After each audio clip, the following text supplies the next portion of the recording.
Hey, money bro. Yeah, is it difficult to complete the German course? Uh, hey Gira, is the entrance exam of TS second office really tough? Mm. Hey dude, is it easy to learn German language?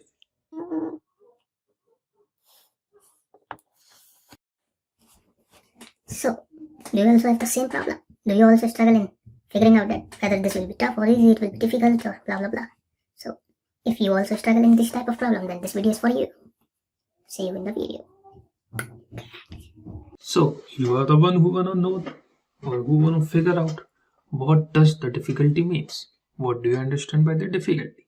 So, before starting, I have 3 questions for you that you need to answer. So pause the video here and answer these 3 questions in the comment section below. So my first question to you is, what do you understand by the term difficulty? My second question to you is the word difficulty is a relative term or a generalized term? What do you think? And my third and the last question to you is, why do you have a word difficulty in your dictionary? So kindly please answer these 3 questions below in the comment section and then we will proceed. So the word difficult. I guess you all have answered that the word difficult is the thing you are finding it difficult or you are finding it hard, जो आपको बहुत मुश्किल लग रहा है कि ये भाई हमसे नहीं हो पा रहा है या होने में बहुत मुश्किल हो रहा है, हम बार बार इसमें फेल हो रहे हैं. That thing you find it is difficult. I guess you all have answered this. So tell me one thing. Let's take a very basic example.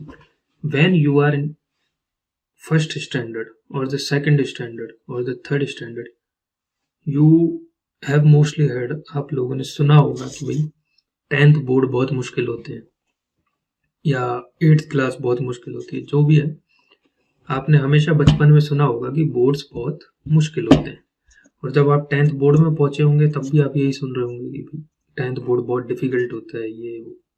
But जब आपका 10th बोर्ड कंप्लीट हो गया, उसके बाद जब आपका कोई भी रिलेटिव का बच्चा या आपका छोटा भाई बहन, उनको जब आप कहते हो तो आप क्या कहते हो? Just ask this question to yourself कि भाई 10th तो बहुत ईजी है, आराम से हो जाता है, कोई दिक्कत नहीं है, बस आप थोड़ा सा ढंग से पढ़ लो और हो जाएगा 10th. तो आप वही बच्चे हो जो कुछ टाइम पहले तक 10th को बहुत डिफिकल्ट कह रहे थे और अब आप उसी 10th को easy कह रहे हो. Similarly for the 12th standard, the same thing you say.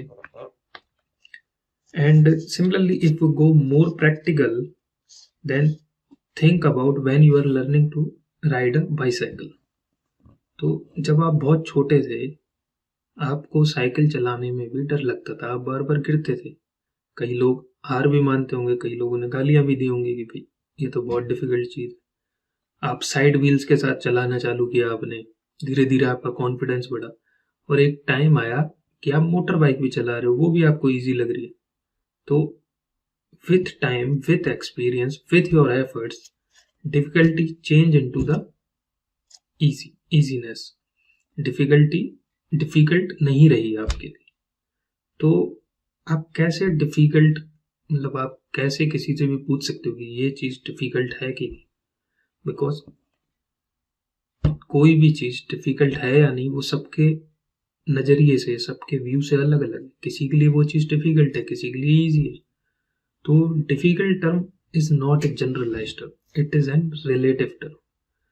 You can't say that it is difficult for you, then it is also difficult for anyone else.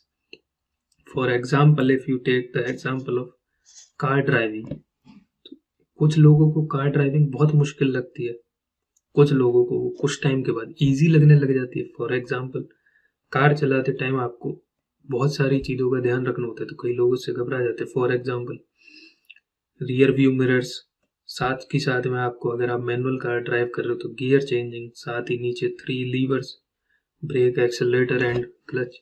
तो इन सब चीज़ों का एक टाइम पे, उसके अलावा आपको अपनी पूरी सराउंडिंग का भी ध्यान रखना पड़ता है. तो कई लोगों को वो बहुत डिफिकल्ट लगता है स्टार्टिंग में, और जो हार मान गए फिर वो नहीं सीखते कार चलानी। बट जो कार चलाना इतना फैसिनेटिंग है कि कोई भी नहीं चाहता उसे छोड़ना। 10 दिन, 15 दिन, 20 दिन, महीने भर प्रैक्टिस के बाद ये सारी चीजें हाथ में आ जाती हैं और फिर धीरे धीरे इजी लगने लगती है। और उसके बाद आज आप देखोगे, अगर आपने भी कार चलाई है तो आज आप परफेक्टली चला रहे हो from the very first day of your car driving experience, and today you will find that it was used to be difficult but now it is easy for you. So how can you determine that this thing will be difficult for you? How can you say that learning German on the first is difficult for you and now it is difficult or easy? If you are learning German properly with your constant effort, then it will not going to be any more difficult for you. By time, with experience, with your efforts, it will going to be easy for you. Similarly, in all other aspects of your life, कोई भी चीज permanently difficult नहीं रहती है। तो आप ये चीज अपने दिमाग में से निकाल दो कि डिफिकल्ट परमानेंट है, डिफिकल्ट जनरलाइज्ड है। कोई भी आपसे पूछता है या आप किसी से भी पूछते हैं ये चीज डिफिकल्ट है कि नहीं, हो सकता है वो आपको डिफिकल्ट लग रही हो बट उस पर्सन को नहीं लगी हो, एंड वो आपसे कहते ये तो बहुत ईजी है, तो आपका कॉन्फिडेंस लेवल खुद सोचिए कहाँ जाएगा। It will go very down when you find that it is easy for that person and now it is and you are finding it difficult. So you should not rely upon another person's perspective about the difficult और easiness of that thing. हो सकता है उस बंदे को वो चीज tough लगी हो, उसने आपको बताया और आप उससे डर जाओ, और जबकि वो आपके लिए ईजी हो सकता है आपका बेस उस चीज के लिए स्ट्रांग हो और आपको वो इजी लगे। तो आपके दिमाग में ये चीज होनी ही नहीं चाहिए कि ये डिफिकल्ट है या इजी है। इफ वो आपका ड्रीम है तो वो है, आपको उसके लिए फाइट करनी है, वो चाहे आपको कितनी ही डिफिकल्ट लगे, कितनी ही इजी। हो सकता है आज वो चीज आपको डिफिकल्ट लग रही हो, 10 दिन 15 दिन एफर्ट लगाने के बाद वो आपको इजी लगने लग जाए।